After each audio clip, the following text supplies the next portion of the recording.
Hey, bonjour à tous, aujourd'hui on se retrouve pour une toute nouvelle vidéo. Aujourd'hui on se retrouve sur le critérium de Donge. C'était donc une course en 2-3J et nous partions pour 2 heures de course.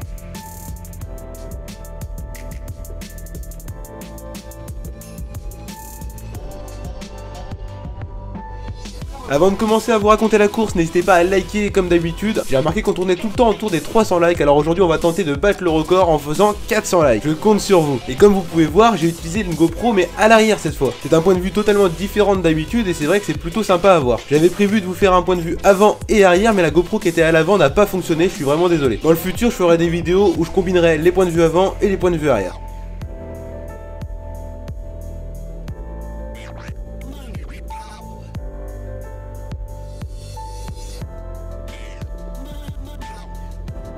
Un circuit très court et tout plat, comme tout bon critérium, qui du coup est tout à fait le type de circuit que je déteste. Comme vous vous doutez, le nombre de relances doit être sûrement impressionnant vu le nombre de tours qu'on a pu faire et le nombre de virages qu'il y avait par tour.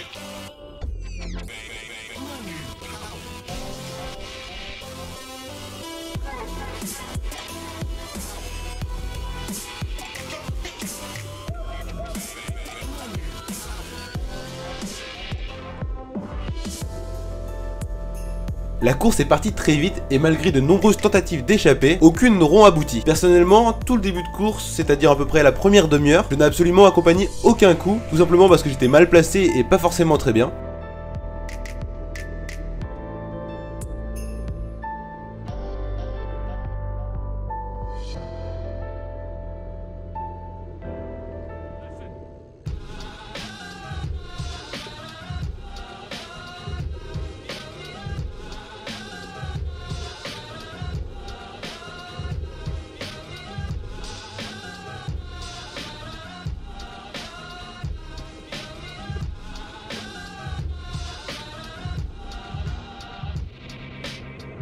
Et au bout d'environ 30 minutes, j'ai commencé à me remonter à l'avant du peloton et j'ai eu énormément de chance car le tour où je suis remonté à l'avant du peloton, il y a eu une très grosse chute à l'arrière du peloton. J'ai donc pu éviter cette chute, donc vous allez voir ça tout de suite. Donc ça fait déjà un gros bruit, mais je vais essayer de vous le mettre au ralenti et un peu zoomer si jamais on peut voir.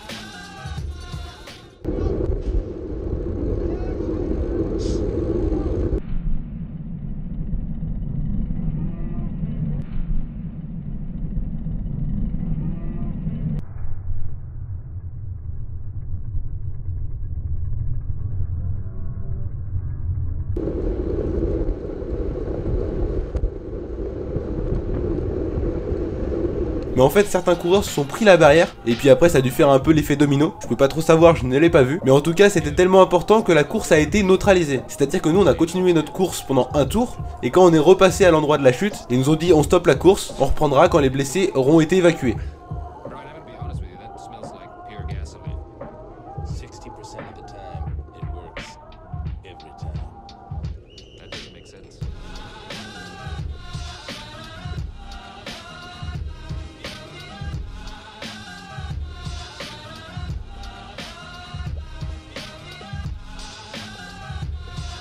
Du coup pendant presque une demi-heure la course a été arrêtée. Alors on a continué à tourner doucement ou certains se sont arrêtés carrément pour qu'après une demi-heure de pause la course reparte et il restait donc 1 heure de course. Donc si vous imaginez bien la chose, nous avons fait une demi-heure de course, une demi-heure de pause et on repartait pour 1 heure de course.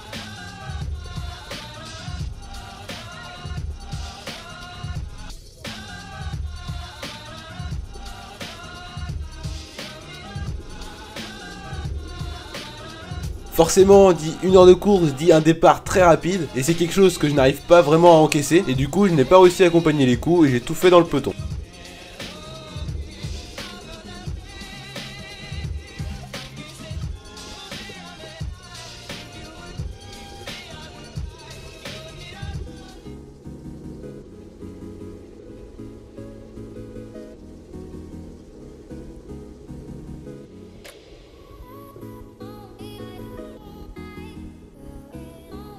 D'ailleurs, en fin de course, j'ai quand même fait quelques tentatives, malgré qu'il y avait une échappée d'à peu près 20 coureurs à l'avant.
et on va pouvoir analyser un peu plus la dernière tentative que j'ai pu faire, c'est-à-dire sur le dernier tour, au passage de la cloche d'ailleurs, j'ai placé une attaque, pour le coup elle était vraiment efficace comme vous pouvez le voir à la caméra, mais malheureusement, doué comme je suis, j'ai pris le virage beaucoup trop doucement après être parti. Alors demandez-moi pas pourquoi, c'est plus fort que moi, je ne sais pas. Mais en tout cas, le peloton est quasi revenu juste derrière comme vous pouvez voir.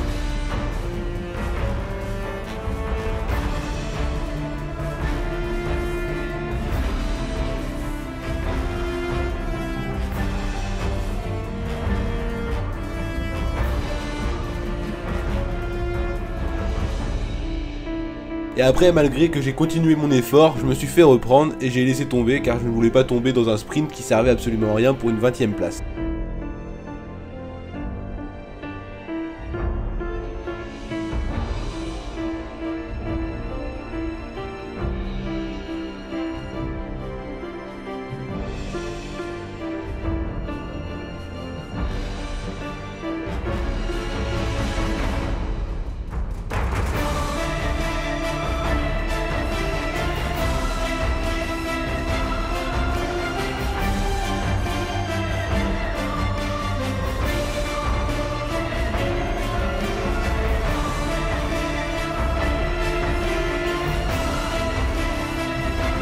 Donc j'espère que la vidéo vous aura quand même plu. N'hésitez pas à liker et à vous abonner si ce n'est pas encore fait. Je vous dis à la prochaine pour une prochaine course. Bye bye.